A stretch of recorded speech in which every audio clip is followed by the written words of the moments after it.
covering the world of professional wrestling. This is the Signature Spot with Chris Toplack. 3, 2, 1.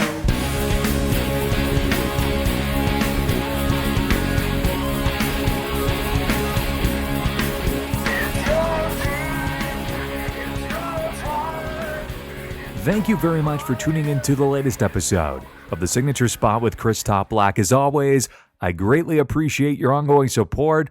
Today on the program, the Wednesday Night Wars Round 2. Yes, I will be providing my review of AEW Dynamite and NXT on USA. Which was the better show? I will let you know momentarily. Plus, I discuss the debuts of AEW Dark and NWA Power, both available right now on YouTube. There's going to be no WWE content other than NXT on the program today. Let's just quickly address the elephant in the room. I have a little interest in discussing Raw, SmackDown, and anything associated with either show at the moment. In fact, I was originally going to make predictions for the WWE Draft, but made a game time decision to entirely scrap it. Between the conclusion of last week's Raw, SmackDown's relatively flat debut on Fox, and the debacle that was Hell in a Cell, I was personally thrilled for Wednesday and even Tuesday, humble surprise, so I could cleanse my palate. So enough about that. Let's chat about Tuesday and Wednesday right now. Your weekly recap.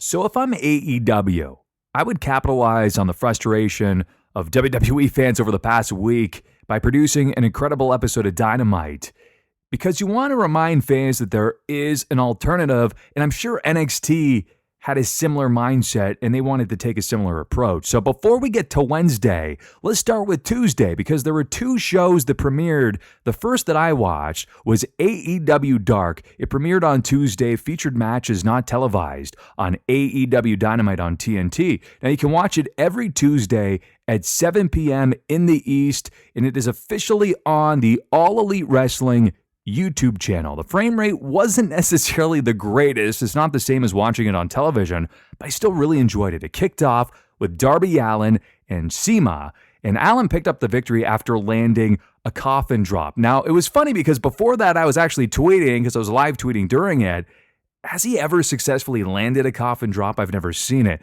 And then, of course, he wins with a coffin drop.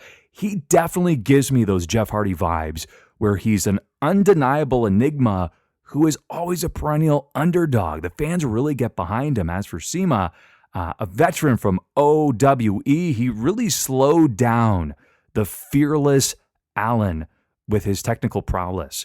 And CIMA's springboard, Meteora, to the back of Darby Allin's head was outstanding. If you see any clips from that match, that's the one that stands out. Of course, the coffin drop as well. In terms of AEW Dark content, to me, it was match of the night.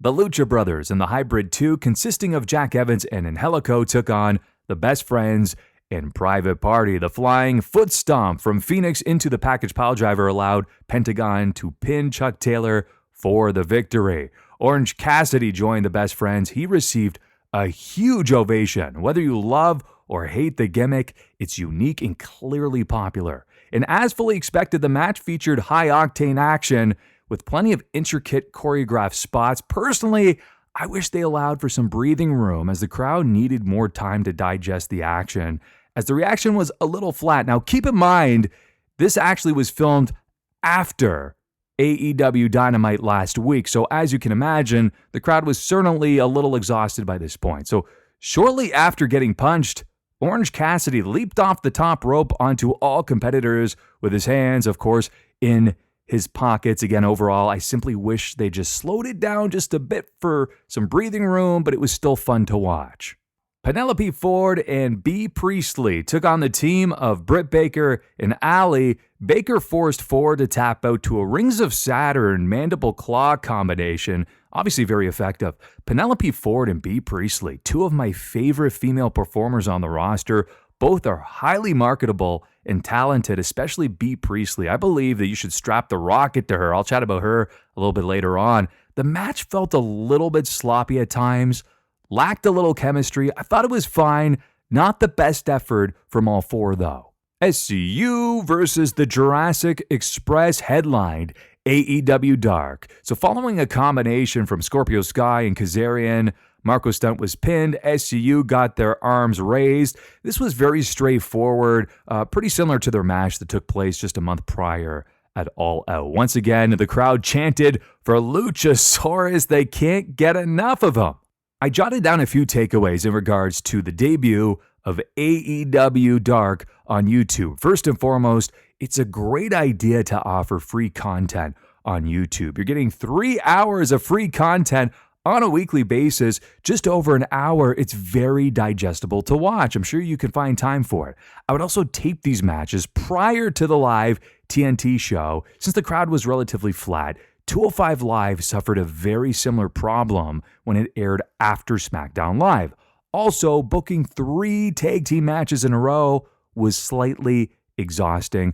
All of that being said, it was an enjoyable piece of content to watch on a Tuesday evening. I highly recommend checking it out next week.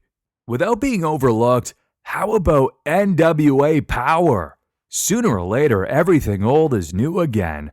We saw the debut of NWA Power on Tuesday, and quite honestly, it was spectacular. Pro wrestling at its finest between the graphics, studio set, ring apron, theme song, and overall presentation.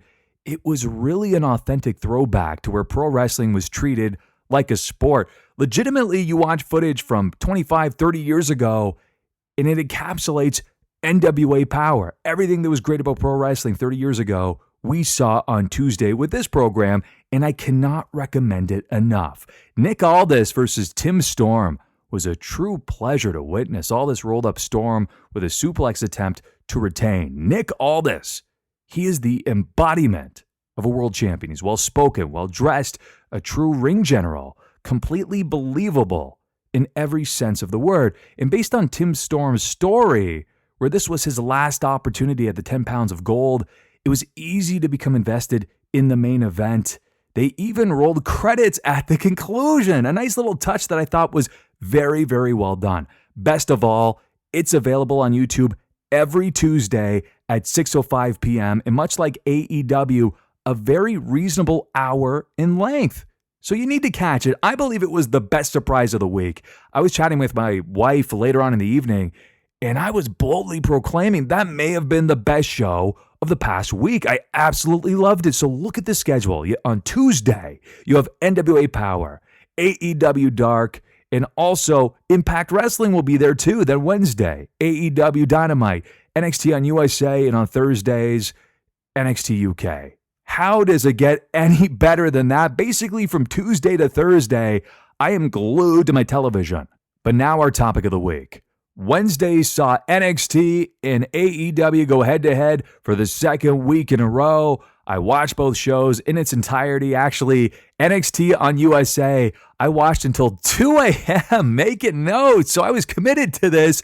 Who won round 2 in the Wednesday Night Wars? I will let you know right now. Our topic of the week.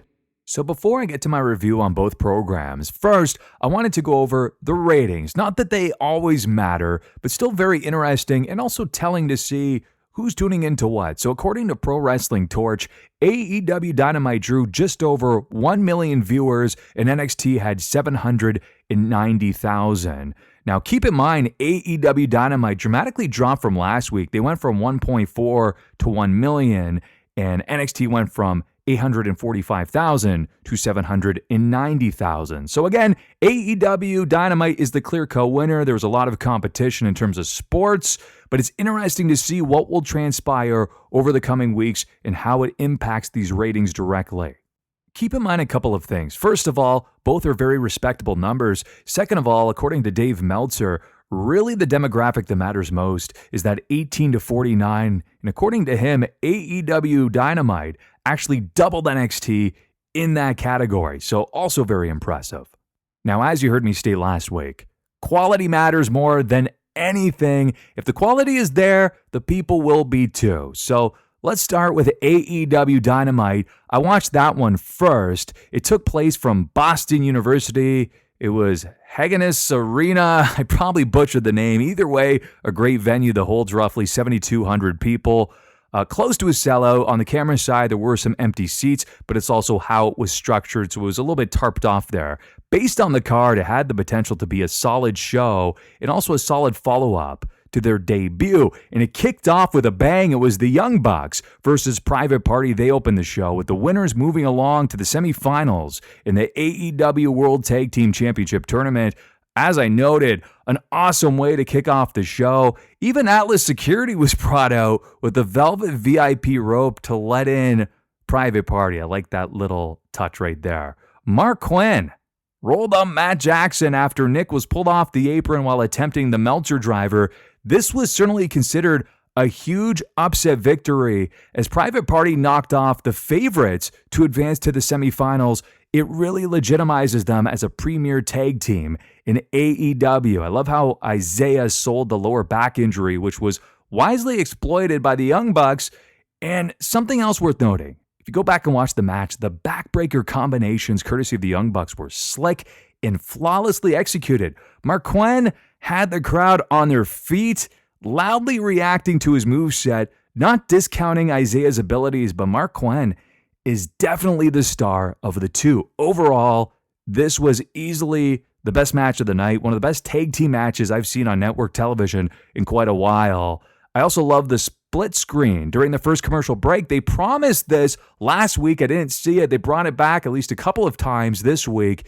Again, a very nice touch. You're still in tune with the action, with the celebration as well. Chris Jericho and his army of killers, including Sammy Guevara, Santana, Ortiz, and Jake Hager, all made their way to the ring. They are collectively known as the Inner Circle. Their shirt was made available on ProWrestlingTees.com. Crashed the servers due to the sheer popularity of the merchandise. That's how you know you've got a good thing going. Chris gloated that TNT's record-breaking debut was all due to his presence. This led to the crowd chanting, "Thank you, Jericho." Jericho basically dismissed it. Then Chris put over Sammy's one of the best talents he's seen at his age. Again, he is 26 years old. The future is very bright for Sammy. Ortiz and Santana as pit bulls, and Jake Hager as a giant and the toughest man in AEW. The crowd chanted, "We the people," which Jericho deemed bad creative. They should be dead and buried. The Maverick then turned his attention to Cody.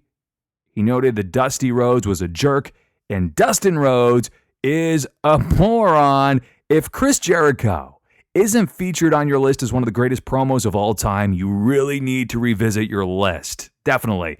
This was an incredible introduction to the Inner Circle. One of the best, I would say, to a stable since Evolution back in 2003. Also worth noting, based on his media appearances over the past week, along with his work over the past couple of months, Jericho is the perfect flag bearer to reign as champion in AEW. He silenced a lot of critics. For 29 years, Chris Jericho has managed to remain relevant in every major promotion he has been a part of. That is virtually unmatched. In a match with high stakes, it was Darby Allin versus Jimmy Havoc. Winner faces Chris Jericho next week on AEW Dynamite. Allin won following a stunner combo into the coffin drop, and he had to travel quite some distance to land on the Havoc. I didn't think he was going to make it. It took a bit for the crowd to get invested, but they started to get more vocal towards the conclusion. By no means a technical affair, but a fun matchup. And much like I noted several minutes ago, I see so many similarities between Darby Allin and Jeff Hardy, a perennial underdog who perseveres after taking a ton of punishment. He also possesses that intangible it factor. You can tell the crowd digs him. The AEW Women's Champion Rio teamed up with Dr. Britt Baker to take on Bea Priestley and Emi Sakura. Baker forced Sakura to tap out to the Rings of Saturn mandible claw combo. We also saw that on AEW Dark. I believe Bea Priestley is the total package. I mentioned this before. Marketable, a great look. She really stands out in the crowd while also possessing great in-ring abilities. Strap that rocket to her. As for Britt Baker, much better suited as a heel, at least in my eyes. And despite the fact that she is 98 pounds soaking wet, the crowd simply loves Rio, even without speaking English. So many are clearly invested in her.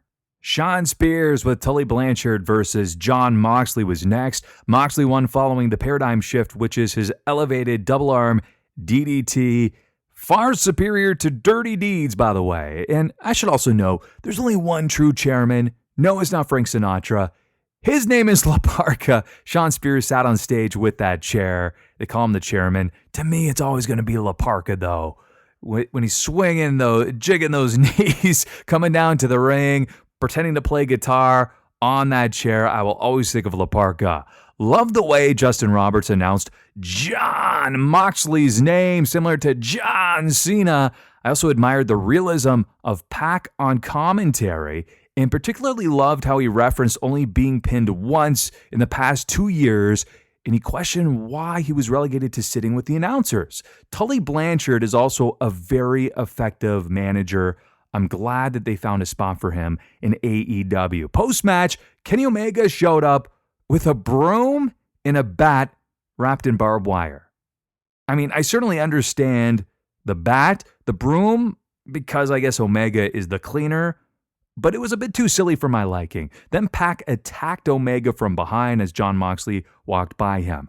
Don't be surprised if this leads to Spears and Pac versus Omega and Moxley in a tag team match within the next couple of weeks. In the main event, it was Le Champion, Chris Jericho, and Sammy Guevara versus Dustin Rhodes and Hangman Page. Jericho pinned Dustin Rhodes with the Judas effect. That's that spinning back elbow. It's very effective. As much as people thought it was silly, you know what? He's winning matches with it. Lights go out. Cody appears. He hits Crossroads. He looked very effective on Sammy Guevara, sold it well. Santana and Ortiz came out to the rescue of Jericho until MJF appeared. He teased attacking Cody with a chair, but then he hit Ortiz and Santana. AEW continues to brilliantly plant the seeds of MJF turning on Cody. It will be highly entertaining when they pull the trigger on that in 2020 after some more time invested in the friendship. The Young Bucks then evened the odds. They attacked Santana and Ortiz. Darby Allin came down a very unique spot on his skateboard, leaped off to attack Jericho. Jericho got the upper hand. I'm glad they teased their match for next week. Once again, AEW Dynamite knocked one out of the park with yet another solid episode in their second week on TNT. It's debatable that it could have been an even better show from last week. The primary focus is still on the in-ring product, and that's such a refreshing element of their show. It really does look and feel like a viable alternative. Next, I watched NXT on USA until 2 a.m. I'm going to rewatch it when I can catch all of my bearings, be fully aware of my surroundings. It kicked off with Drew Gulak versus Lio Rush for the NXT Cruiserweight Championship. Lio Rush is your new champion. Can you believe it? From the doghouse to champion. It's still shocking to me. And Drew Gulak is undoubtedly one of the most adaptable wrestlers on the roster. He shares chemistry with virtually every opponent and manages to fit their style. He even managed to slow down the insanely fast and tenacious Rush, ground him, work his body. I thought it was a great opening match. Rhea Ripley returned to absolutely dismantle Aaliyah. Ripley defeated her with this visually stunning and equally effective, I believe it's the Gorilla Clutch submission. It was almost like a reverse standing cloverleaf, and it was awesome to witness. As expected, it was essentially a squash match. It further establishes Rhea Ripley as one of the only threats for Shayna's NXT Women's Championship. Following the match, she called out Shayna. That's what we're going to see next. Or is it? We'll get to that momentarily. Breezango, Tyler Breeze, and Fandango took on the team of the Forgotten Sons, Steve Cutler and Wesley Blake with Jackson Riker. Now, originally it was supposed to be Ever-Rise, but the Forgotten Sons apparently want to be remembered. They took them out. I don't even know anymore. Steve Cutler pinned Fandango after the Sons' jumping stomp reverse DDT combination. And to be honest, I wasn't really invested in this match since the Fashion Police, or Breezango, already defeated the Forgotten Sons several weeks ago. This was at the NXT taping that I witnessed in Toronto. There's really little reason for this feud to continue. If you blinked, you missed it. Cameron Grimes versus Boa. Grimes does not get paid by the minute because for the second time in a matter of weeks, Grimes utilized his top rope double stomp to put away his opponent in mere seconds. I believe it was 8 seconds if I timed it right. Post-match, Killian Dane came down to attack Boa. A battle of the big men will soon be underway, at least according to that beatdown. The North American champion, Roderick Strong, took on Isaiah Swerve Scott in a non-title match. Strong forced Scott to tap out to the stronghold. It's essentially a lion tamer. And I haven't seen many matches of Swerve, but this was hands down his best performance, at least under the NXT banner to date. And as we saw on full display, Strong remains one of the most fundamentally sound performers in the business today. He was undoubtedly an unsung hero in ROH. Great to see him receive a spotlight in NXT. By the way, what did you think of Kyle O'Reilly's Undisputed Era jacket? It's like a biker jacket. I dug it. Post-match, Velveteen Dream showed up. He actually showed a picture of a naked Roderick Strong on the Titantron. So basically, one photo had the title, the other photo did not, and it was basically implying that he has a small penis. And he doesn't pack much of a punch, if you know what I mean. It was a little hokey, obviously. Big Daddy Ciampa. He showed up with a chair and also a crutch in hand. He noted, Goldie, Daddy's home. With the proper build, Tommaso Ciampa versus Adam Cole could be a contender for match of the year. Sign me up for that one. It was the captain of Team Kick, Dakota Kai, taking on the EST of NXT, Bianca Belair. Belair pinned Dakota with a sit-down burning hammer. It was a solid match, but I was a little disappointed to see Dakota lose so immediately after returning from her injury. She was out for about 9 months, maybe even 10 months, right? So it's quite a while. Don't want to see her lose so soon. At this rate, I wouldn't be surprised if Belair somehow gets added as a triple threat situation for that NXT women's title, because she was saying, hey, Rhea, you got to get through me, basically. So who knows if that could be a possibility, but I would still love to see Shayna and Rhea go one-on-one for that championship instead. In the main event, what I believe was match of the week, it was Walter versus Kushida in a non-title match. Walter defeated Kushida with a very stiff lariat.